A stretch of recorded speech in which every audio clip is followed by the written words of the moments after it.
নৌকা দিয়ে বিয়ে করার আনন্দ মুহূর্তটা একটু ভিডিও করে রাখলাম। আসলে জামাইবাবু নৌকা দিয়ে চলে যায় এরকম দৃশ্য কমই চোখে পড়ে।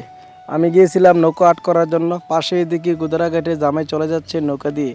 তো এই মুহূর্তটা একটু দূর থেকে ভিডিও করলাম। তো নৌকার ছাদের উপরে জামাই উঠলো, ওটার পরে বরযাত্রীর আস্তে আস্তে উঠতেছে।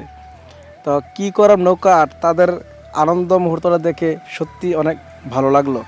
আর এই ভালো লাগার মুহূর্তটাকে ভিডিও করে আপনাদের সঙ্গে শেয়ার করলাম, আনন্দটা উপভোগ করলাম। দেখুন কালীগঞ্জ গুদারাঘাট, এখানে এই নৌকাটি পানির মধ্যে নেমে আট করতেছি। মাঝে দেখি জামাইবাবু নৌকা নিয়ে চলে যাচ্ছে বিয়ে করার জন্য, মাঝি ভাই নৌকা ছাড়ছে। তো এই মুহূর্তে আমি কাজ একটু অফ করে তাদেরকে একটু ক্যামেরাবন্দি করে নিলাম। এই স্মৃতিগুলো বর্তমানে দেখা যায় না, গাড়ি মোটরসাইকেল মাইক্রোর যুগে। আসলে এই আনন্দ মুহূর্তটা সত্যি অসাধারণ লাগলো আমার কাছে। এই তো নিজে একটু দাঁড়িয়ে দেখে তাদেরকে দেখলাম, অনেক ভালো লাগলো। আজ এই পর্যন্তই, আল্লাহ হাফেজ।